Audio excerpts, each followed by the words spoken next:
एक और पार्टी की बात कर लेते हैं जो कि फिलहाल केंद्र में सरकार में है, यूपी में सरकार में है, भारतीय जनता पार्टी।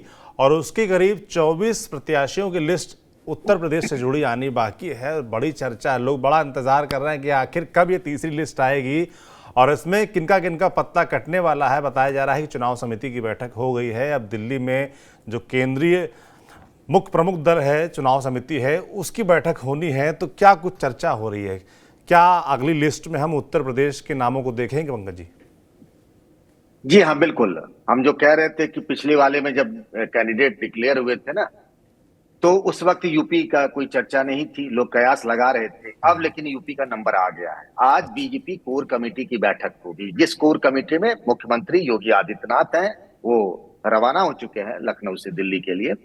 दोनों डिप्टी सीएम है, ब्रजेश पाठक, केशव प्रसाद मौर्य, संगठन मंत्री धर्मपाल सिंह और प्रदेश अध्यक्ष भूपेंद्र चौधरी, अमित शाह, जेपी नड्डा, इन सबके साथ इनकी बैठक होगी। और प्रधानमंत्री अभी चूंकि दक्षिण भारत के दौरे पर है, लौट के जब आ जाएंगे तो संभवतः ऐसी चर्चा है कि कल केंद्रीय चुनाव समिति की बैठक हो जाएगी।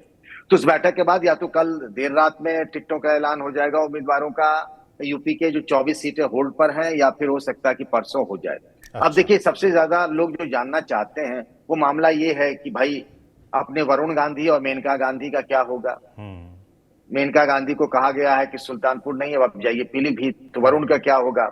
या फिर विचार हो सकता है कि मेनका गांधी सुल्तानपुर से ही लड़े और वरुण पीलीभीत से। अब अगर मेनका सुल्तानपुर से नहीं लड़े तो सुल्तानपुर से कौन लड़े? बहुत बहुत दावेदार है, अपने ईडी में अधिकारी रहे और लखनऊ के सरोजनी नगर से जी। विधायक जो है राजेश्वर सिंह, राजेश्वर वो सिंह। भी दांव लगाए हुए हैं सुल्तानपुर से लड़ने के लिए। नाम और भी हैं। अब सुल्तानपुर से प्रेम शुक्ला जो अपने बीजेपी के प्रवक्ता है, आप टीवी डिबेट में जी देखते होंगे जी जी। लंबे अरसे से, हमारे आपकी तरह वो भी पत्रकार रहे, कभी सामना में हुआ करते थे। प्रेम जी। शुक्ला जी की भी नजर है, और भी कई नाम हैं, नाम बहुतेरे हैं।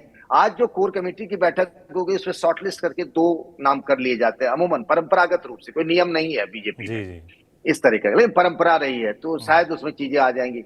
गाजियाबाद में कहा जा रहा है कि डावाडोल है स्थिति जनरल वीके सिंह साहब की, और जो पार्टी के महामंत्री हैं अरुण सिंह, वो बड़ी चुनाव लड़ने की बड़ी इच्छा, हालांकि राज्यसभा सांसद है वो, जी। पहले उनकी इच्छा मथुरा से लड़ने की थी, अपने रक्षा मंत्री राजनाथ सिंह के रिश्तेदार भी हैं। अभी 2 दिन पहले अयोध्या में रामलला के दर्शन भी करने आए थे। दर्शन जी। में उन्होंने रामलला से क्या कहा होगा, ये हम गेस कर सकते हैं कि शायद यही जी। कहा हो कि भाई गाजियाबाद सेफ सीट है, प्रभु कृपा करो।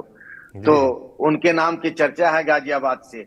अपने अलीगढ़ का मामला भी बड़ा दिलचस्प हो गया। सतीश गौतम वहां से सांसद हैं, 2 2 जी। बार बने हैं। वहां स्लिपवेल कंपनी के मालिक राहुल गौतम ने बिल्कुल, वो भी अड़ गए हैं। तो अच्छा। वहां का मामला भी दिलचस्प है कि अलीगढ़ में क्या होगा। तो ऐसी बहुत सारी सीटें हैं जिसको लेकर पेच फंसा हुआ है। भदोही का आप जानते हैं, अब बलिया भूल गया भाई, बागी बलिया, अच्छा, जी। बिहार यूपी का बॉर्डर पर जो है, जी। वहां 2 लोगों के बीच में है। वीरेंद्र सिंह मस्त जो सांसद रहे हैं, भदोही से भी रहे, अभी बलिया से हैं। अपने पूर्व प्रधानमंत्री चंद्रशेखर के बेटे नीरज शेखर हैं, उनका भी है। चूंकि प्रधानमंत्री, आपने देखा होगा पहले के लिस्ट में कि पीयूष गोयल से लेकर कई राज्यसभा सांसद चुनाव लड़ रहे हैं, तो जी। नीरज शेखर को भी लड़ाने की बात हो रही।